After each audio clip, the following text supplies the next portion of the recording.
चलिए दोस्तों, तो आज के वीडियो की शुरुआत करते हैं। आज का जो वीडियो है वो है errors in the use of adjectives. ये बहुत ही इंपॉर्टेंट टॉपिक है। बहुत सारे क्वेश्चंस टीजीटी पीजीटी एग्जाम में, अदर कंपटीशन वाले एग्जाम में इससे लिए जाते हैं और हर बार जो भी पेपर बनता है कंपटीशन का, इंग्लिश लैंग्वेज का, उसमें इस टॉपिक से क्वेश्चन जरूर उठाए जाते हैं। और मैंने बहुत ही ज्यादा इंपॉर्टेंट क्वेश्चंस इस सीरीज में रखे हैं। यदि आप इसको देखेंगे तो मैं समझता हूं कि एडजेक्टिव से रिलेटेड जो जनरल क्वेश्चन आता है वो आपका नहीं बचने वाला है। तो दोस्तों, एक रिक्वेस्ट जरूर आपसे, यदि आपने चैनल को सब्सक्राइब नहीं किया है तो प्लीज शेयर, लाइक, सब्सक्राइब करना न भूलें। तो आइए चलते हैं, शुरू करते हैं आज का वीडियो। एक एक पॉइंट मैं आपको समझाऊंगा, एक एक एग्जाम्पल दूंगा। उसके बाद डिस्क्रिप्शन बॉक्स में पीडीएफ लिंक होगा, वहां से आप डाउनलोड कर सकते हैं पीडीएफ और उसमें अपनी प्रैक्टिस कर सकते हैं। I like these kind of books. देखिए यहां पर दिया है काइंड ऑफ, इसको आपको फोकस करना है। Kind of, type of, short of, ये तीन चीजें मैं आपको बता रहा हूं, तीन शब्द मैं आपको बता रहा हूं। काइंड ऑफ, टाइप ऑफ और शॉर्ट ऑफ। यदि ये दिए हों तो दो बातें आपको ध्यान रखनी है। कौन कौन सी दो बातें? दोनों बातें बड़ी इंपॉर्टेंट है दोस्तों। वीडियो में समय जरूर लगेगा, लेकिन अगर आप वास्तव में टीजीटी एग्जाम क्वालिफाई करना चाहते हैं तो आपको वीडियो को देखना चाहिए और एक एक पॉइंट को समझना चाहिए। कमर कस लीजिए, टारगेट सामने है। अब समय आ गया है जब आपको निशाना लगाना है। और दोस्तों, यदि आप मेरे साथ देते हैं तो मैं ये गारंटी देता हूं, आपके घर बैठे हुए अपनी वीडियोस के माध्यम से, बिना आपसे मिले, बिना आपको पर्टिकुलरली पढ़ाए हुए, मैं आपका टीजीटी का एग्जाम पहली बार में क्वालिफाई करवाऊंगा। बस जैसा मैं कहूं वैसा आप करते जाइएगा। अपने घर पर वीडियो देखिएगा और जो भी इंस्ट्रक्शंस दिए जाए उनको फॉलो कीजिएगा। तो मैं बात कर रहा था kind of, type of, short of. ये तीन शब्द मैं आपको बता रहा हूं। जब भी किसी सेंटेंस में ये तीन शब्द kind of, type of, short of दिए हों तो दो चीजें मेरे भाई आप ध्यान रखिएगा। एक चीज तो ये कि इनके बाद जो भी नाउन दिया है, जैसे यहां पर बुक्स दिया हुआ है, तो मेरे भाई, मेरे दोस्त, मेरे बंधु, वो जो नाउन दिया होगा वो प्लूरल होना चाहिए, उसमें एस लगा होना चाहिए, वो प्लूरल होना चाहिए। यदि वो प्लूरल नहीं है तो वहां पर मिस्टेक होगी, गलती होगी। पहली बात आपको ये याद रखना। दूसरी बात, kind of, type of, short of से पहले मेरे भाई जो भी कुछ दिया है, जैसे यहां पर दीज दिया है, तो आप याद रखिएगा काइंड ऑफ, टाइप ऑफ को हम सिंगुलर मानते हैं, इसलिए इससे पहले जो एडजेक्टिव आएगा, दिस, दैट, दीज, दोज, वो सिंगुलर फॉर्म वाला आना चाहिए। यानी कि या तो दिस आए या दैट आए। दीज और दोज का kind of, type of, short of के साथ कोई काम नहीं है मेरे मित्रों। इसके साथ इनका प्रयोग नहीं करना चाहिए। तो दो चीजें आपको देखनी है। यदि kind of, type of, short of दिया है तो उसके बाद वाले नाउन को आप चेक कर लीजिएगा, वो प्लूरल होना चाहिए। और उससे पहले ये तो दिस का प्रयोग होगा या दैट का प्रयोग होगा, दीज का प्रयोग नहीं होगा, दोज का प्रयोग नहीं होगा। नेक्स्ट एग्जाम्पल इसी से रिलेटेड है मेरे भाई, शॉर्ट ऑफ। देखिए यहां भी क्या दिया हुआ है, शॉर्ट ऑफ दिया हुआ है, इसको आपको समझना होगा। मैंने फिर वही बात आपको कही कि टाइप ऑफ, शॉर्ट ऑफ के बाद जो आगे आने वाला नाउन है वो प्लूरल होना चाहिए। तो देखिए यहाँ पे क्या दिया है, प्यूपिल दिया हुआ है। और प्यूपिल अपने आप में ही एक प्लूरल नाउन है जो कई लोगों को दर्शाता है, कई लोगों को बताता है। एक तो आपको ये चीज चेक करनी है। दूसरी चीज जो आपको चेक करनी है, मैंने कहा था इनके पहले दोज का, दीज का प्रयोग नहीं होगा, इनके पहले दैट या दिस का प्रयोग होगा। तो यही इसमें करेक्शन है। दो बातें आपको ध्यान रखनी है। फिर से एक बार समझाता हूं आपको। Short of, type of, kind of के साथ आने वाला नाउन हमेशा प्लूरल होता है और इसके पहले आने वाला जो भी एडजेक्टिव है, यदि वो दिस, दैट, दीज, दोज में से है, तो आप याद रखिएगा या तो दिस होना चाहिए या दैट होना चाहिए। दोज का, दीज का प्रयोग नहीं होगा, क्योंकि इनको हम सिंगुलर मानते हैं, सिंगुलर फॉर्म में इनको हम रखते हैं। नेक्स्ट, अगले एग्जाम्पल की बात करते हैं भाइयों। This is the best pain of the two. देखिए डिग्री का ये रूल है, बड़ा ही इंपॉर्टेंट रूल है। अक्सर लोग इसमें गलती कर जाते हैं। ऑफ द टू, ये जो ऑफ द टू दिया है मेरे दोस्तों बंधुओं, ऑफ द टू यदि दिया हो किसी डिग्री के रूल में तो आप तुरंत समझ जाइएगा कि वो जो डिग्री है वो कॉम्परेटिव डिग्री है, वो सुपरलेटिव डिग्री नहीं हो सकती। क्योंकि मेरे भाइयों, मेरे दोस्तों, मेरे बंधुओं, ऑफ द टू में ऑफ द टू से कॉम्परेटिव डिग्री बनती है, सुपरलेटिव डिग्री नहीं बनती है।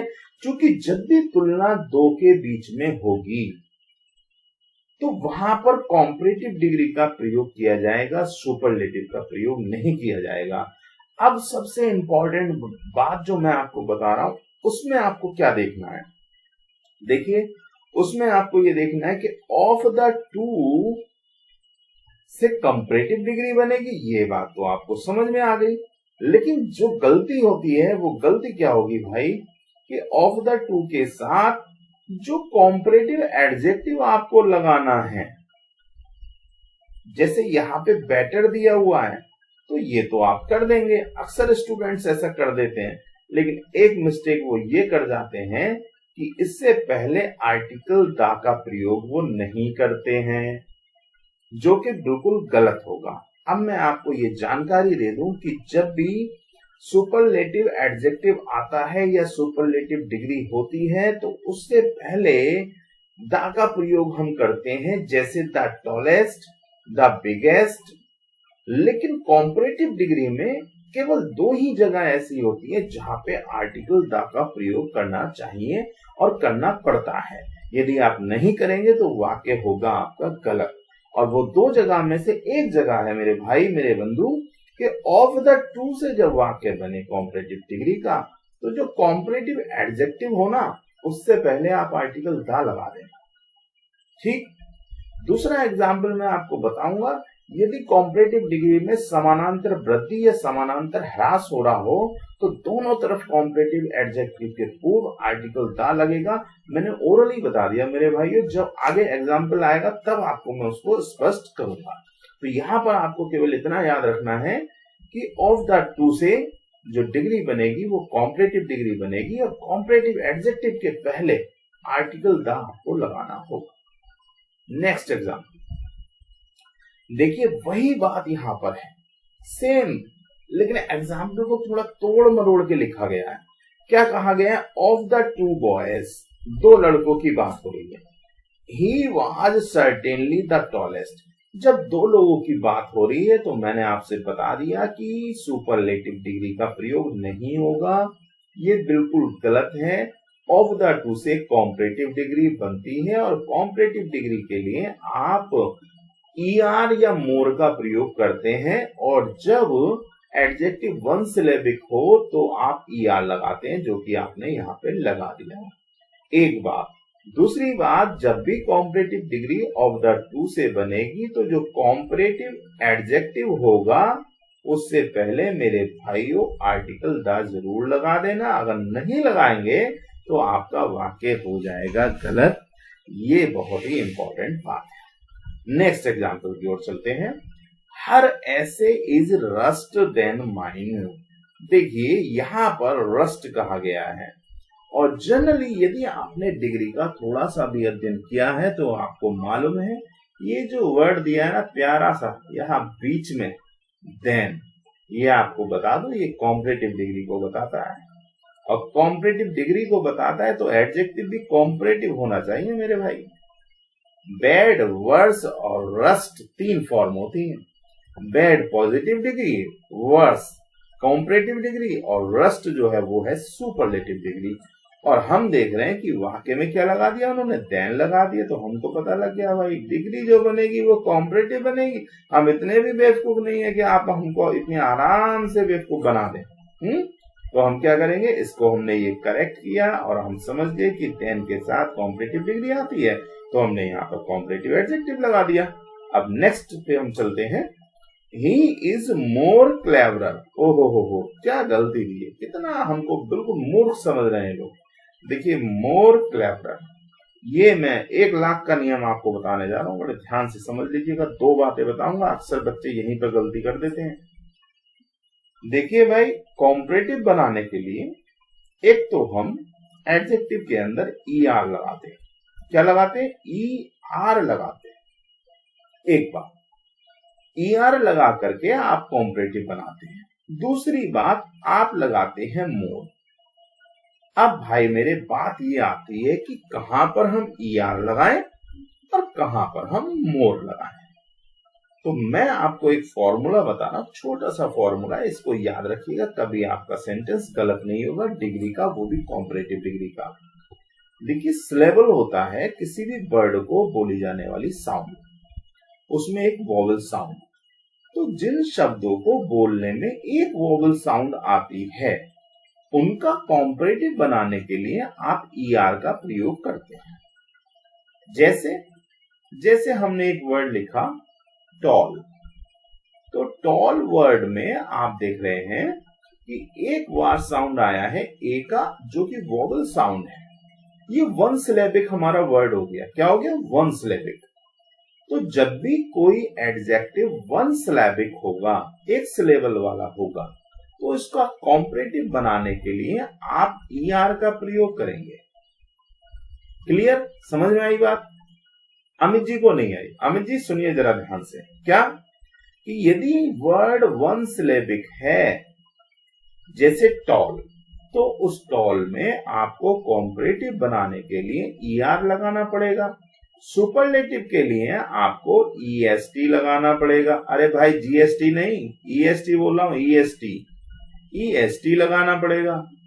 दूसरी बात, अब यदि एक सिलेबल में तो हम ER लगा करके कॉम्परेटिव बना देंगे। 2 सिलेबल, 3 सिलेबल वाला वर्ड है तो क्या करेंगे? तो आपको करना ये होगा मेरे भाई कि आप उससे पहले मोर लगाएंगे। क्या लगाएंगे? मोर लगाएंगे। जैसे ब्यूटीफुल। देखिए, ब्यूटीफुल जब शब्द हम बोलते हैं तो उसमें 3 सिलेबल हैं, ब्यूटीफुल, और ये 3 सिलेबल हो गए। और जैसे ही मैंने आपको बताया कि एक सिलेबल से ज्यादा वाले का कॉम्परेटिव बनाने के लिए आप मोर लगाते हैं और सुपरलेटिव बनाने के लिए मोस्ट लगाते हैं। तो मुझे उम्मीद है आपको बात समझ में आ गई होगी। अब यहाँ पर देखिए इन्होंने क्या एरर बनाया, क्या कमाल किया है कि इन्होंने क्लेवर का क्लेवरर भी कर दिया और उससे पहले मोर भी लगा दिया। भैया, एक जगह आपने कॉम्परेटिव बना दिया तो आप 2 जगह कॉम्परेटिव कैसे बनाएंगे? या तो आप ER लगा करके कॉम्परेटिव बना दीजिए, या आप मोर लगा के बना दीजिए। अब रूल कहता है कि क्लेवर वन सिलेबिक वर्ड है, तो इसमें ER लगा के कॉम्परेटिव आप बनाएंगे। तो हमने क्लेवरर कर दिया और मोर को हमने हटा दिया। तो ये मेरे भाइयों बिल्कुल गलत है। अब दूसरी बात, मैंने कहा था 2 बातें मैं आपको बताऊंगा, एक बात मैंने बता दी, काफी लंबी बात है, इंपॉर्टेंट है, याद रखिएगा। लोग कहते हैं कि अक्सर जो लोग बोर्ड पे पढ़ाते हैं वो बढ़िया पढ़ाते हैं। अरे भाई, मैं आपको इस तरह की वीडियोस बना करके TGT एग्जाम पहली बार में क्वालिफाई करवाऊंगा। आप मेरी बात सुनते जाइए और वीडियो को देखते जाइए। देखिए, एक तो मोर, दूसरी बात, यहाँ जो देन दिया हुआ है मेरे भाई, इसको भी जरा ध्यान से देख लेना। यहाँ पर 2 गलतियां आपको दी जाती हैं। एक तो देन होता है THAN, जो इसमें दिया गया है वाक्य में, और एक होता है THEN। THEN तब को दर्शाता है। तुलना के लिए हमेशा जब भी तुलना हो रही होगी तो THAN का प्रयोग किया जाना चाहिए। 2 बात, ये बातें आप ध्यान रखना। अगर EN लिखा है तब भी वो गलत है। अब एक और बात मेरे को याद आ गई तो मैं आपको जल्दी से बता देता हूं कि देन के बाद कोई भी प्रोनाउन यदि दिया गया है, जैसे कि यहाँ पर मेरे भाइयों, दोस्तों, मित्रों, बंधुओं, आई दिया गया है, तो वो जो प्रोनाउन होगा वो सब्जेक्टिव फॉर्म में होना चाहिए, ऑब्जेक्टिव फॉर्म में नहीं होना चाहिए। यानी कि आपको जो वाक्य दिया जाएगा उसमें लिखा होगा यहाँ पर मी, और जब वो मी लिख देंगे तो आपको पता ही नहीं लगेगा कि एरर कहाँ बन गया। तो हमने आपको बात बता दी है, अब आप बच चुकिएगा, निशाना लगाइएगा बिल्कुल सटीक कि देन के बाद सब्जेक्टिव प्रोनाउन का प्रयोग होता है। वनराज सर ने बता दिया था, अब बात कटेगी नहीं, मी नहीं आएगा, ऑब्जेक्टिव फॉर्म का प्रयोग नहीं होगा, जो भी प्रोनाउन है उसका सब्जेक्टिव फॉर्म आपको लगाना होगा। तो ये बातें थी दो, लेकिन मैंने कर दी इनको 3 ताकि कोई भी गलती आपसे बचे ना, आपका एग्जाम क्वालिफाई हो। तो अगले एग्जाम्पल की ओर चलते हैं।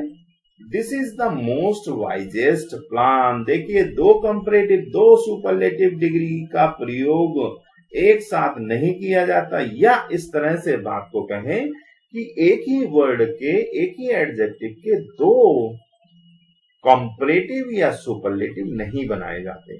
2 तरीके से उसका कॉम्परेटिव हम नहीं बना सकते, और ना ही बनाना चाहिए, ना ही ऐसा कोई ग्रामर में कोई वर्ड होता है। देखिए, हमने वर्ड लिया था वाइज। वाइज हमने वर्ड लिया, और वाइज जो है एक एडजेक्टिव है, यानी कि बुद्धिमान। अब वाइज मैंने आपको बता दिया, वाइज सिंगुलर सिलेबिक है, तो इसमें हम क्या करेंगे, ER, अब ई तो लगाएंगे नहीं क्योंकि पहले से लगा हुआ, तो केवल आर लगा देंगे, तो ये हो जाएगा वाइजर। दूसरी बात, अगर हमें इसका सुपरलेटिव बनाना हो तो मैंने कहा था आपको कि EST हम लगाते हैं, ई पहले से है तो यहाँ क्या जुड़ जाएगा, इसमें ST जुड़ जाएगा, क्या हो जाएगा, वाइजेस्ट। तो 2 बातें आपको याद रखनी है, या तो आप ER लगाइए या EST लगाइए। अगर आप इस तरह से कॉम्परेटिव बना रहे हैं तो यहाँ पर जो मोर दिया है भैया उसको हटा दीजिए, क्योंकि मोर अगर आप लगा रहे हैं तब भी आप कंपैरेटिव बना रहे हैं, और ER लगा रहे हैं आप तब भी कंपैरेटिव बना रहे हैं। तो एक ही शब्द का 2 तरीके से कंपैरेटिव बनाना गलत चीज है। एक ही तरीके से बनेगा, जो रूल उसका कहता है कि सिंगल सिलेबिक है तो आप उसमें ER लगाकर बनाइए। तो यहाँ पर देखिए, मोस्ट भी इन्होंने लगा दिया है, और इधर वाइजेस्ट भी कहा गया है। तो भाई मेरे, वाइजेस्ट अपने आप में सुपरलेटिव है, तो उसका हमें सुपरलेटिव नहीं बनाना चाहिए, तो यहाँ पर मोस्ट का प्रयोग नहीं होगा। नीचे मैंने बिल्कुल सही एग्जाम्पल आपके सामने लिख दिया है।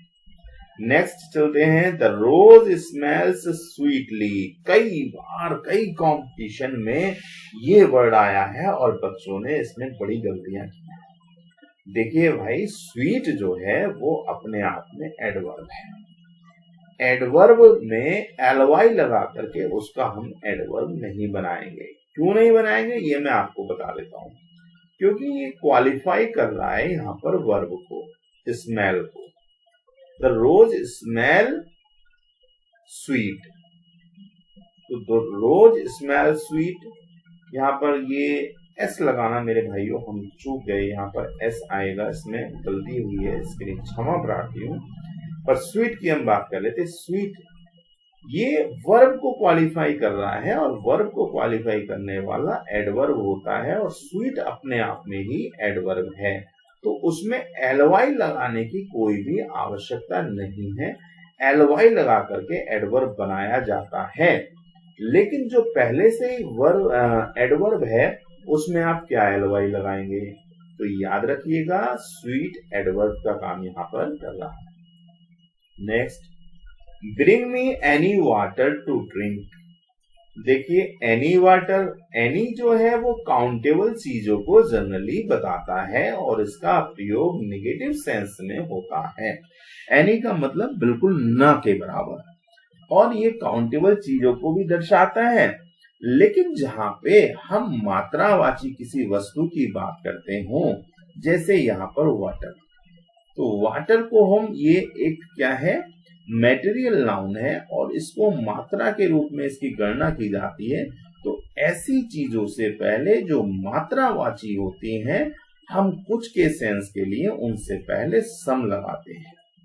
एनी का प्रयोग नहीं होगा, ये बिल्कुल गलत है। तो यहाँ पर हमने किया, bring me some water to drink. अरे मेरे को भाई कुछ पानी ला दो पीने के लिए, एनी पानी ला दो, एनी पानी, ये क्या हुआ भाई, ये तो गलत प्रयोग है। सम वाटर, कुछ पानी ला दो सर, थोड़ा ला दो, प्यास बुझ जाए मेरी, बस इतना पानी ला दो। नेक्स्ट एग्जाम्पल की ओर चलते हैं। I did not find some girls here. मैंने कुछ लड़कियों को यहाँ पर नहीं पाया। तो I did not find any girl. देखिए, मैंने आपको बताया था कि एनी का प्रयोग, ये जो मेरे भाइयों एनी दिया है ना, इसका प्रयोग नेगेटिव सेंटेंस में नकारात्मक अर्थ के लिए होता है। I did not find any girls here। तो some girls की बात नहीं है, क्योंकि नेगेटिव वाक्य है तो हम यहाँ पर क्या करेंगे, any लगाएंगे, ना कि some लगाएंगे। some पॉजिटिव सेंस देता है, any नेगेटिव सेंस देता है, इसका प्रयोग नेगेटिव सेंटेंस में होना चाहिए। ओहो हो, little money is better than none. थोड़ा सा पैसा ही बेटर होता है देन नन, कुछ ना होने से। तो आपको बता दो, ये दो शब्द मैं आपको बताने जा रहा हूं और बड़े अच्छे से आप इनका अर्थ समझिएगा। एक वर्ड होता है लिटिल, जो कि यहां पर दिया हुआ है। दूसरा बनता है अ लिटिल, जो यहां दिया हुआ है। और तीसरा बनता है, मेरे भाइयों, मेरे दोस्तों, मेरे मित्रों, तीसरा बनता है द लिटिल। तो यदि कहीं पर ऐसा दिया है तो आपको तीनों में जो डिफरेंस है वो समझना पड़ेगा, और वो मैं आपको बता रहा हूं। देखिए, लिटिल का मतलब होता है थोड़ा।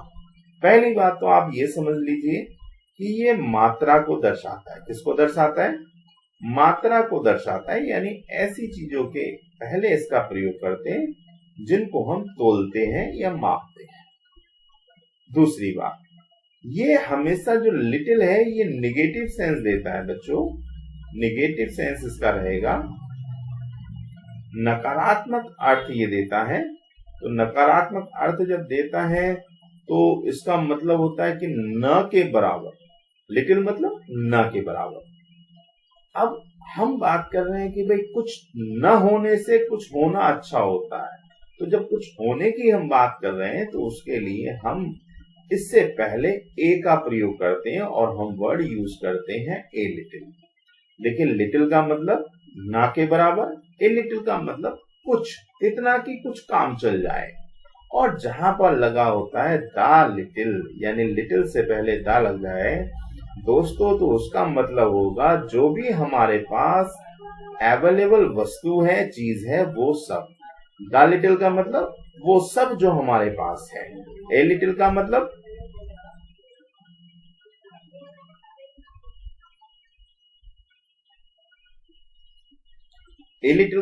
थोड़ा, जिससे काम चल जाए। और लिटिल का मतलब न के बराबर, भाई काम नहीं चलेगा। There is little milk in the kitchen to make tea. अरे भाई, किचन में इतना ही मिल्क है कि चाय बन नहीं पाएगी। There is a little milk in the kitchen for making T.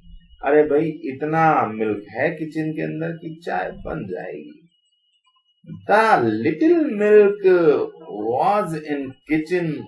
I poured in the cup.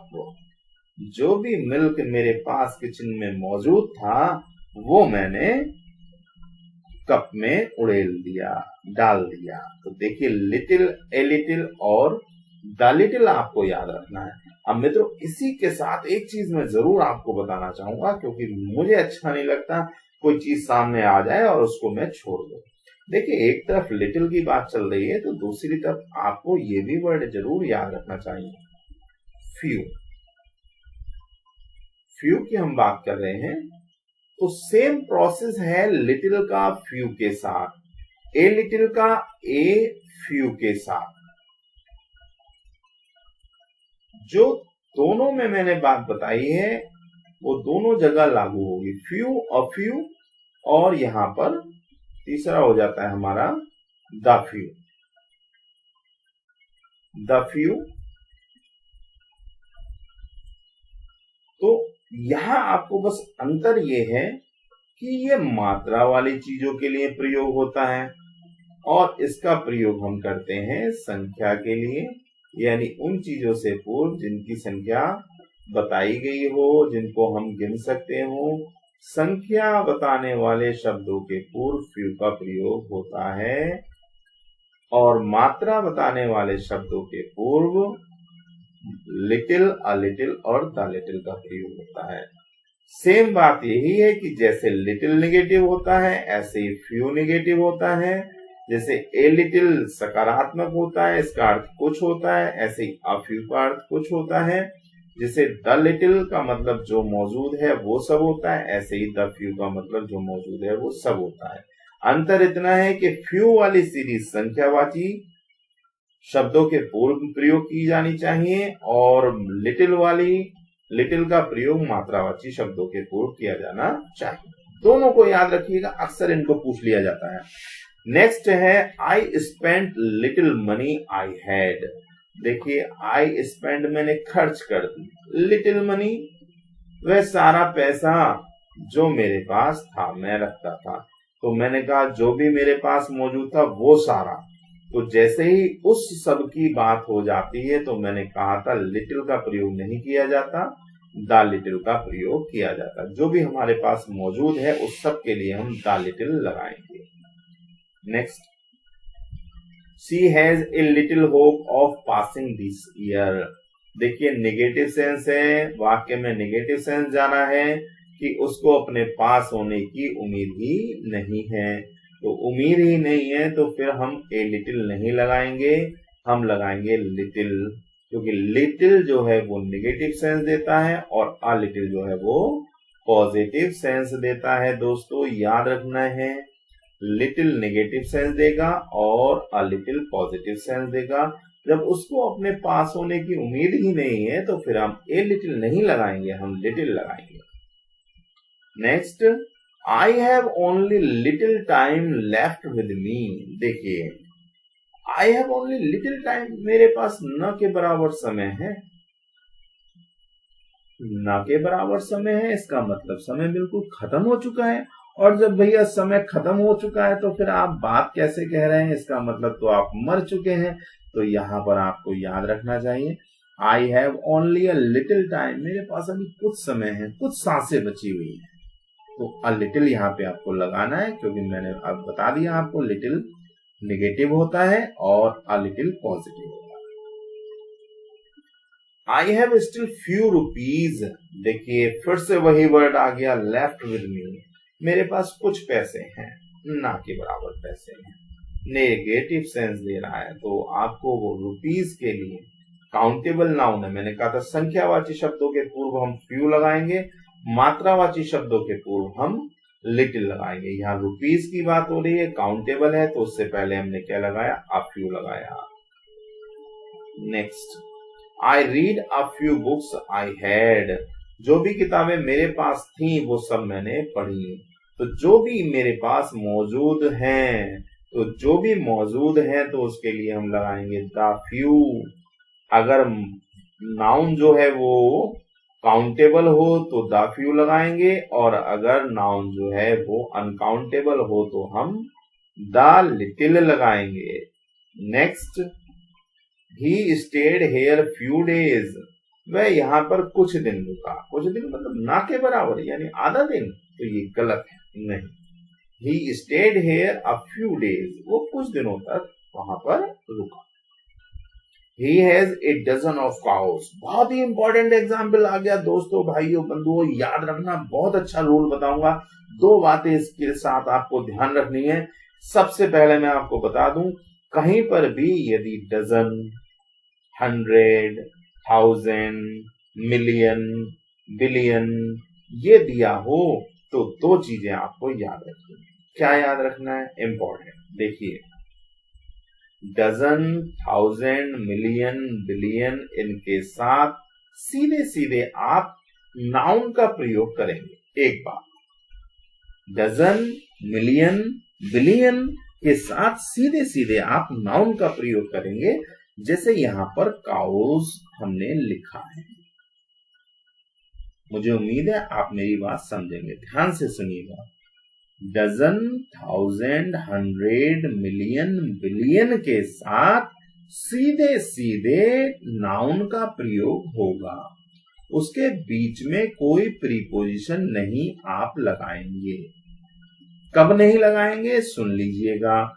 जब डजन के पहले, 100 के पहले, मिलियन के पहले, बिलियन के पहले कोई नंबर दिया हो, यानी कोई संख्या दी हो तब।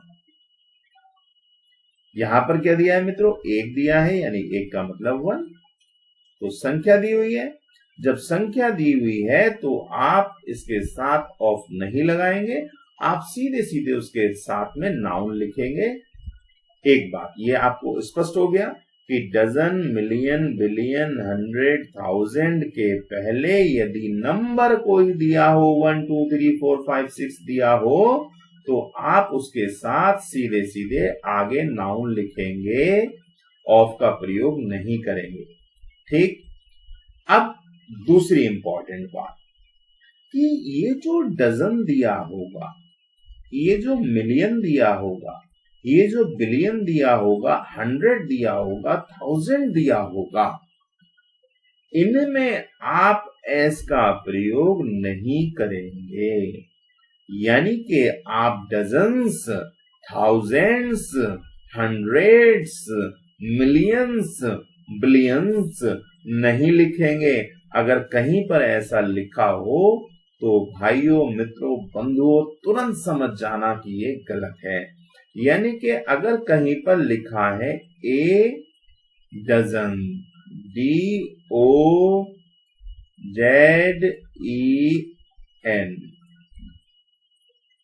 अगर कहीं पर डजन लिखा है, उससे पहले ए लिखा है या 2 लिखा हुआ है या 3 लिखा है, तो आप तुरंत समझ जाइएगा कि उसके अंदर डजन में, मिलियन में, बिलियन में, 1000 में एस का प्रयोग नहीं होगा।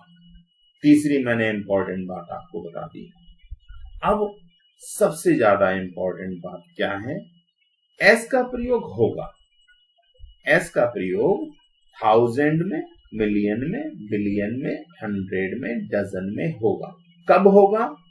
जब उससे पहले नंबर एडजेक्टिव ना लगा।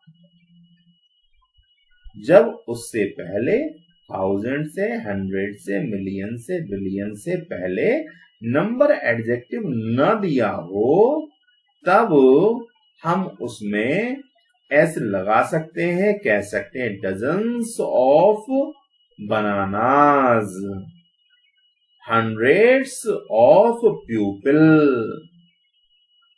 Thousands of boys. तो मुझे उम्मीद है आपको बात समझ में आई होगी। बहुत इंपॉर्टेंट है, चारों बातें आपको याद रखनी है, सॉरी 3 बातें आपको याद रखनी है। पहली कि यदि 100, 1000, मिलियन, बिलियन के पहले नंबर एडजेक्टिव दिया हो तो उसके बाद सीधे प्लूरल नाउन का प्रयोग आपको करना है, ऑफ का प्रयोग नहीं करना है। दूसरी बात, यदि इनका प्रयोग एस लगा करके कहीं पे किया गया है तो वो गलत होगा। इनके साथ नंबर एडजेक्टिव होने पर इनके अंदर एस का प्रयोग नहीं करते हैं। तीसरी बात, एस का प्रयोग कब करते हैं? जब शुरू में इनके पहले नंबर एडजेक्टिव न दिया हो, तब हम कहेंगे 2 डजन, ठीक है, लेकिन डजन्स ऑफ पीपल भी ठीक है। Next, The 2 men struck one another। बहुत ही इंपॉर्टेंट है भाई, बहुत इंपॉर्टेंट है, बता रहा हूं, ध्यान से समझ लेना। क्या कई बार आता है बच्चे गलती कर देते हैं, समझ नहीं पाते, मैं आपको बताऊंगा, बिल्कुल करेक्ट कर दीजिएगा।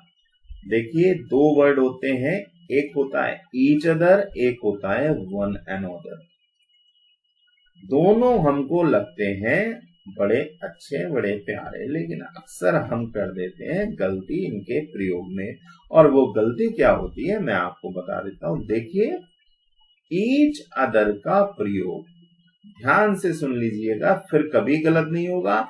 एग्जाम में आ जाए तो बंदूक चला देना, घोड़ा चला देना, सीधे शूट कर देना। ईच अदर का प्रयोग 2 लोगों के लिए होता है, यानी कि जब 2 लोगों के बीच की बात हो रही हो तब आप ईच अदर लगाएंगे। लेकिन यदि बात 2 से अधिक लोगों की हो रही हो, all the 4 brothers love one another, चारों भाइयों की बात हो रही है तो 2 से ज्यादा ये भाई हो गए, तब हम उनके बीच के लिए, आपस के लिए वन अनदर लगाएंगे। लेकिन यदि बात 2 लोगों के बीच की हो रही हो, the 2 men struck each other, दोनों एक दूसरे से टकरा गए, तो दो लोगों की बात हो रही है तो दो के बीच के लिए ईच अदर आता है और दो से अधिक के लिए वन अनदर आता है। याद रखिएगा, बहुत ही इंपॉर्टेंट है। Next, they all helped each other. देखिए फिर से वही बात आ गई है, दे ऑल, वे सब। अब वे सब की जब बात कर रहे हैं तो हम समझ गए कि दो से अधिक लोगों की यहाँ पर बात हो रही है। जब दो से अधिक लोगों की बात हो रही है तो ईच अदर नहीं आएगा, क्योंकि ईच अदर का प्रयोग दो लोगों के लिए किया जाता है और दो से अधिक के लिए हम लगाते हैं क्या, वन अनदर। नेक्स्ट एग्जाम्पल देख लीजिए, this pen is superior than that. देखिए भाई मेरे, बंधु मेरे, मित्र मेरे, सखा मेरे, सुपीरियर यहां पे दिया गया है। क्या दिया गया है, सुपीरियर। जब भी कॉम्परेटिव एडजेक्टिव का प्रयोग हो और उसका प्रयोग जब हो उसके अंत में OR या IOR आपको दिया गया हो। क्या दिया गया हो, फिर से सुन लीजिएगा, OR या IOR आपको दिया गया हो, superior, inferior, interior, exterior, junior, तो आप ध्यान दीजिएगा, कंपैरिजन के लिए कॉम्परेटिव डिग्री में देन का प्रयोग नहीं होगा। जब भी कोई एडजेक्टिव IOR OR वाला होगा और तुलना हो रही होगी तो फिर देन ना लगाएं, उसको देख लें तो समझ जाएं कि ये गलत है, उसके स्थान पर आपको लगाना होगा टू, क्योंकि सुपीरियर, सीनियर, इनके साथ तुलना के लिए हम टू का प्रयोग करते हैं। कई बार एग्जाम में आता है, ध्यान से समझ लीजिएगा, गलती मत करिएगा, फिर मत कहिएगा कि वनराज सर ने बताया नहीं था। नेक्स्ट, यहां भी देखिए वही बात है, your son is junior, junior, फिर से वही बात, OR आपको दिखाई दे गया, वनराज सर का चेहरा याद आ गया कि भैया वनराज सर ने कहा था OR दिया हुआ है तो तुलना के लिए कॉम्परेटिव डिग्री में देन का प्रयोग नहीं करेंगे, क्या लगाएंगे, टू लगाएंगे। लगा दिया टू, सही हो गया। द मैन इज सीनियर, फिर से वही बात है, सीनियर दिया हुआ है, तुलना के लिए देन लगाया है, गलत है, क्या आएगा, टू आएगा। Next, this wine is inferior, फिर से वही बात, इंफीरियर दिया गया, तुलना हो रही है, देन लगाया गया है, तो देन का प्रयोग नहीं होगा, क्योंकि इंफीरियर में IOR दिया हुआ है, तुलना के लिए टू लगाते हैं। This book is much interesting, देखिए मच इंटरेस्टिंग अधिक को दर्शाता है, वेरी बहुत को दर्शाता है, लेकिन सही प्रयोग होगा this book is very interesting, यह किताब बहुत ही इंटरेस्टिंग है। Whole New York mourns his loss, सारे न्यूयॉर्क ने शोक मनाया उसकी मृत्यु पर, उसके लॉस पर, उसके चले जाने पर। देखिए होल का प्रयोग जब संपूर्णता के लिए हो तो इससे पहले आर्टिकल द का प्रयोग अनिवार्य रूप से किया जाना चाहिए। The whole of the New York, जो सारा न्यूयॉर्क है वो सब, द होल का मतलब वह सब, of the New York mourns his loss, तो द का प्रयोग जब संपूर्णता के लिए हो तो उससे पहले आर्टिकल द आपको लगाना चाहिए। नेक्स्ट है, this is the best book, this is the best book, this is a very good book. देखिए this is the best book, यह बेस्ट किताब है, यहाँ दोनों बातें, ये वैसे इन्होंने इनकरेक्ट लिखा है पर मुझे नहीं लगता ये इनकरेक्ट है, ये this is the best, okay sorry मैं पकड़ गया, क्या यहाँ मिस्टेक है। देखिए इसको होना चाहिए था this is the best book. तो एक बात को आप दो तरीके से कह सकते हैं, वो कैसे, या तो इसको सुपरलेटिव बनाइए, और जब आप सुपरलेटिव बनाएंगे तो सुपरलेटिव जो एडजेक्टिव है गुड, बेटर, बेस्ट, उससे पहले आपको आर्टिकल द लगाना चाहिए, क्योंकि सुपरलेटिव डिग्री में हमेशा आर्टिकल द का प्रयोग किया जाता है, हमेशा आर्टिकल द का प्रयोग आपको करना पड़ेगा। This is a very good book, this is a very good book, या फिर आप इस तरह से कहिए this is a very good book, या आप इसमें द लगा दीजिए, दोनों में से एक चीज आपको करनी होगी। He is a rust boy, देखिए यहां पर किसी से तुलना नहीं हो रही है, सीधे एक व्यक्ति की बात हो रही है, एक व्यक्ति के लिए हम पॉजिटिव डिग्री के एडजेक्टिव का प्रयोग करते हैं, न कि सुपरलेटिव के, न कि कॉम्परेटिव के। तो ये गलत है। सामान्य अर्थ के लिए हमें हमेशा पॉजिटिव डिग्री के एडजेक्टिव का प्रयोग करना चाहिए। Health is more preferable. ओहो हो, क्या एग्जाम्पल आया है, बड़ा जबरदस्त एग्जाम्पल है। अक्सर एग्जाम में पूछा गया है, टीजीटी में पूछा गया है, पीजीटी में पूछा गया है, एसएससी में पूछा गया है, स्टेनो में पूछा गया है। तो ये सभी एग्जाम्स में पूछा जाता है। प्रेफर और प्रेफरेबल मेरे भाइयों अगर कहीं आपको दिखाई दे जाए, क्या कहा मैंने, प्रेफरेबल या प्रेफर आपको दिखाई दे जाए तो इनके साथ यदि देन दिया हो तो उसको काट दीजिएगा, तुरंत समझ जाइएगा कि गलत है, क्योंकि प्रेफर और प्रेफरेबल के साथ जो प्रीपोजिशन आता है वो टू आता है। ध्यान दीजिएगा, I prefer tea to coffee. तो ध्यान देना है, प्रेफर के साथ प्रेफरेबल के साथ देन नहीं आता, टू आता है। मोस्ट इंपॉर्टेंट है, याद कर लीजिएगा। Next, my all books are lost. मेरी जो सारी किताबें थी वो लॉस्ट हो गई। भाई मेरे ऑल का प्रयोग हम जिसको क्वालिफाई कर रहे हैं उससे पूर्व में करते हैं। तो ऑल माई बुक्स ज्यादा अच्छा लग रहा है या माई ऑल बुक्स ज्यादा अच्छा लग रहा है?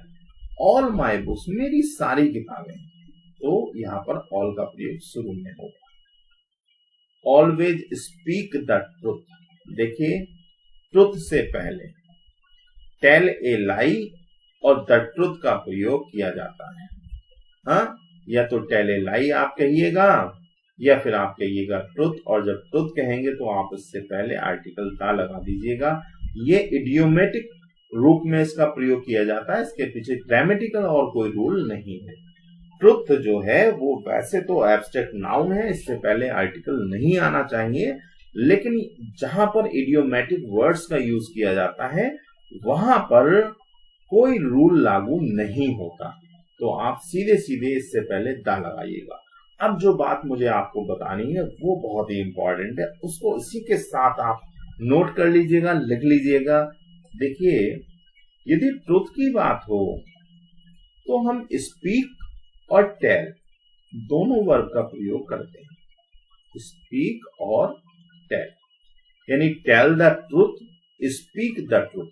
याद रखना, होगा बीच में लगा हुआ द है। Tell the truth, speak the truth. लेकिन जब भी लाई की बात आएगी, झूठ बोलने की बात आएगी, तो हम कहते हैं tell a lie, tell a lie. Tell a lie word का प्रयोग होता है, स्पीक ए लाई का प्रयोग नहीं होता। दोनों बातें याद रखिएगा। दो इंपॉर्टेंट बातें मैंने बताई आपको कि टेल द ट्रुथ होता है, स्पीक द ट्रुथ होता है, लेकिन टेल ए लाई होता है, स्पीक ए लाई कभी नहीं होता है। दोनों इंपॉर्टेंट चीजें याद रखिएगा। The boy is more talented than all the boys. देखिए, तुलना हो रही है ऑल द बॉयज से, सभी से तुलना हो रही है, तो डिग्री को होना चाहिए भाइयों सुपरलेटिव। जब तुलना सबसे हो तो सुपरलेटिव डिग्री का प्रयोग किया जाता है। इसका प्रयोग किया जाता है सुपरलेटिव। लेकिन तुलना सबसे हो रही है और सुपरलेटिव डिग्री भी नहीं है, कॉम्परेटिव दी हुई है, तो फिर आपको क्या याद रखना चाहिए? क्योंकि यहाँ देन भी दिया हुआ है, देन से हमको पता लग रहा है कि वाक्य कॉम्परेटिव डिग्री का है। और जब कॉम्परेटिव डिग्री को ऑल से बनाया जाता है तो इंपॉर्टेंट चीज आपको याद रखनी चाहिए कि ऑल के साथ अदर का प्रयोग 100% होता है। ऑल द अदर का प्रयोग इसमें होगा, क्योंकि कॉम्परेटिव डिग्री जब भी ऑल से बनी हो या कॉम्परेटिव डिग्री में देन के बाद ऑल दिया हो तो उसके बाद आपको अदर भी लगाना पड़ेगा। याद रखिएगा, comparative degree than all the other या देन एनी अदर से बनती है। तो दोनों चीजों को आपको ध्यान रखना है, देन एनी अदर का प्रयोग भी कॉम्परेटिव में होता है और देन ऑल द अदर का प्रयोग भी कॉम्परेटिव में होता है। यानी अदर का प्रयोग अगर हम बात करें तो उसका प्रयोग कॉम्परेटिव डिग्री में होता है। नेक्स्ट एग्जाम्पल है, this paper has the largest circulation of any other daily newspaper. देखिए फिर से डिग्री का रूल है, बड़ा ही इंपॉर्टेंट रूल है। क्या कहा गया है, फिर से मैं एक बार पढ़ देता हूं। This paper has the largest, कौन सी डिग्री है मेरे भाइयों, has the largest, superlative degree है, द लगा हुआ है और ईएसटी लगा है तो हो गई डिग्री सुपरलेटिव। लेकिन यहां पर आप देखिए क्या दिया हुआ है, एनी अदर दिया हुआ है और मैंने आपको बताया कि एनी अदर का प्रयोग जो है हम वो कॉम्परेटिव डिग्री में करते हैं, सुपरलेटिव में नहीं करते हैं। जब तुलना सबसे हो, किसी को सर्वोपरि बताया जाए तो फिर वहां पर सुपरलेटिव डिग्री होती है, तो वहां ऑल का प्रयोग करना अनिवार्य होगा और ऑल के साथ कॉम्परेटिव डिग्री में हम अदर लगाते हैं, सुपरलेटिव में अदर का प्रयोग नहीं होगा। तो this paper has the largest circulation of all daily papers, of all daily papers. Of all का हमने इसमें प्रयोग किया, इसमें देन का प्रयोग नहीं हुआ क्योंकि वाक्य कॉम्परेटिव नहीं सुपरलेटिव है। अगर आप इसका कॉम्परेटिव बनाना चाहते हैं तो कॉम्परेटिव कैसे बनेगा, has, this paper has a larger circulation than any other, तब आपको देन के साथ एनी फिर अदर लगाना पड़ेगा। ठीक है, next, the population of Bombay is greater than Madras. बहुत ही इंपॉर्टेंट रूल है, ध्यान से समझिएगा। 3 चीजें मैं इसमें आपको बताऊंगा। पहली बात, अगर डिग्री बनी हो, डिग्री है देन आपको दिखाई दे रहा है कि हाँ डिग्री दी हो, ये कौन सी डिग्री दी है, कॉम्परेटिव डिग्री दी है। यदि कॉम्परेटिव डिग्री का जो सब्जेक्ट है, बहुत इंपॉर्टेंट चीज है, याद रखिएगा, यदि कॉम्परेटिव डिग्री ग्रेटर दिया हुआ है, कॉम्परेटिव का सब्जेक्ट ये रहा द पॉपुलेशन, ये ऑफ से जुड़ा हुआ हो किसी अन्य शब्द से, तो आपको करना क्या है, कॉम्परेटिव बनाते समय जो देन आप लगाएंगे, यहां पर लगा दिया आपने देन, लगा दिया, उस देन के बाद आपको नियम के अनुसार दैट ऑफ और दोज ऑफ का प्रयोग करना चाहिए।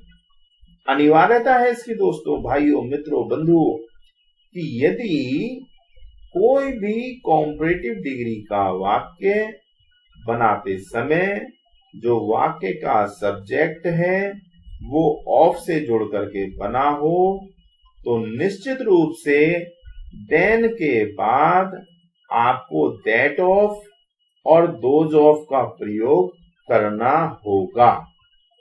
अब ये भी समझ लीजिए कि यदि सब्जेक्ट सिंगुलर हो, जैसे यहाँ पे पॉपुलेशन दिया हुआ है, सिंगुलर सब्जेक्ट है, तो हम दैट ऑफ लगाएंगे। यदि सब्जेक्ट प्लूरल होता, मान लीजिए बॉयज होता, तो हम यहाँ पर दोज ऑफ का प्रयोग करते। समझ में आ रही है आपको बात? 3 बातें कौन सी हैं मैं एक बार रिवाइज करूंगा, एग्जाम में आएगा, घोड़ा दबाना है, जो मैं कह रहा हूं उसको करना है, याद रखिएगा, इसलिए मैं रिपीट कराता हूं, एक बार फिर से आपको समझाता हूं। यदि कॉम्परेटिव डिग्री, देखिए देन देखते ही हमको पता लग गया वाक्य है कॉम्परेटिव डिग्री। जब वाक्य कॉम्परेटिव डिग्री का है तो हम वापस आए इधर सब्जेक्ट की ओर और हमने देखा कि वनराज सर ने कहा था यदि कॉम्परेटिव डिग्री का सब्जेक्ट ऑफ से जुड़ करके बने, ये हो गया हमारा पूरा subject, the population of Bombay. तो ऑफ से ये बना है तो आपको तुरंत याद आना चाहिए कि सर ने कहा था देन के बाद दैट ऑफ या दोज ऑफ का प्रयोग होगा, अनिवार्य रूप से होगा, नहीं करेंगे वाक्य गलत हो जाएगा, आपका नंबर घट जाएगा, आपका जो सपना है वो आधा अधूरा रह जाएगा, आप कभी भी जॉब नहीं पा पाएंगे। इसलिए जो मैं बताऊं 100% कीजिएगा, देन के साथ दैट ऑफ या दोज ऑफ लगेगा। अब दोनों में से क्या लगेगा ये मैं आपको बताता हूं। क्या कि यदि जो सब्जेक्ट है, जो ऑफ से पहले वाला पार्ट है उसको देखिएगा, प्रीपोजिशन से पहले वाले पार्ट को देखिएगा, यदि वो सिंगुलर हो तो देन के बाद दैट ऑफ लगा दीजिएगा। यदि वो प्लूरल हो, जैसे बॉयज अगर यहाँ पे होता तो आपको लगाना होता दोज ऑफ। क्या लगाना होता भाइयों? दोज ऑफ आपको लगाना होता, दोज ऑफ। तो अब आपको बात समझ में आ गई होगी। इसको मेरे अकॉर्डिंग, मेरे रूल के अकॉर्डिंग बैलेंसिंग ऑफ डिग्री कहते हैं। नेक्स्ट लेते हैं, देखिए, no less than 40 soldiers were killed. No less than 40 soldiers were killed, आपको बता दूं, बहुत ही इंपॉर्टेंट बात है। मैंने पहले भी बताया, एक वर्ड आपको बताया था लिटिल, तो ये वर्ड आप याद रखिएगा, LITT, लिटिल। और लिटिल की जो इससे भी माइनर फॉर्म होती है बच्चों, वो होती है लेस। क्या होती है? लेस, कमजोर फॉर्म। और एक तरफ मैंने आपको बताया था फ्यू। फ्यू की जो कमजोर फॉर्म है, जो कमजोर फॉर्म है वो होती है फीवर, FEWER,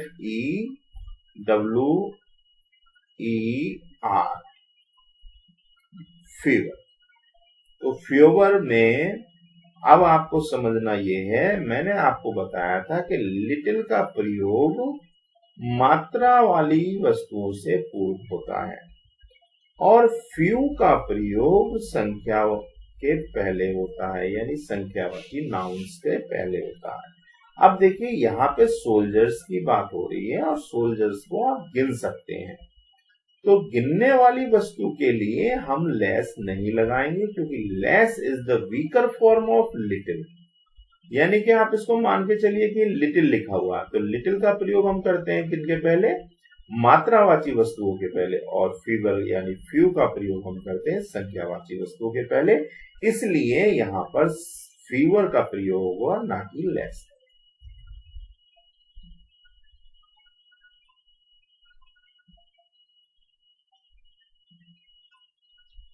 अगला एग्जाम्पल है, he is elder than Ali. बहुत इंपॉर्टेंट रूल है, मैंने अक्सर लोगों को समझाया, बच्चे गलती कर देते हैं, पर अब आपकी गलती नहीं होगी, क्योंकि आपके साथ वनराज गोस्वामी यानी आपका भाई, आपका बंधु, आपका मित्र आपके साथ जुड़ा हुआ है। लिखा गया है he is elder than Ali. देखिए, दो वर्ड होते हैं भाई, एक होता है एल्डर और एक होता है ओल्डर। जब एक ही परिवार के सदस्यों की बात होती है तब हम लगाते हैं एल्डर, किसके लिए? बड़े के लिए। लेकिन जब परिवार से बाहर के लोगों के सदस्यों की बात होती है तब हम लगाते हैं ओल्डर। दोनों का अंतर समझ लीजिए। एल्डर का प्रयोग परिवार, यानी कि जो हमारा परिवार है, परिवार के जो सदस्य हैं, उनके लिए हम बड़े के अर्थ में क्या लगाएंगे? एल्डर लगाएंगे। He is my elder brother, वह मेरा बड़ा भाई। एक बात। दूसरी बात, ओल्डर का प्रयोग हम जो बाहर के लोग हैं, यानी परिवार से अलग के जो सदस्य हैं, उनके लिए हम ओल्डर लगाते हैं, बड़े के लिए, पुराने के अर्थ में। तो यहां पर बात हो रही है he is older than Ali, वो अली से ओल्डर है, क्योंकि हमें पता ही नहीं चल रहा है यहाँ परिवार की बात हो रही है, तो जो शब्द होगा वो ओल्डर लगाया जाएगा, न कि एल्डर। अब देखिए, नेक्स्ट एग्जाम्पल में दिया है, बड़ा स्पष्ट सीधी सीधी बात है। क्या? He is my oldest brother.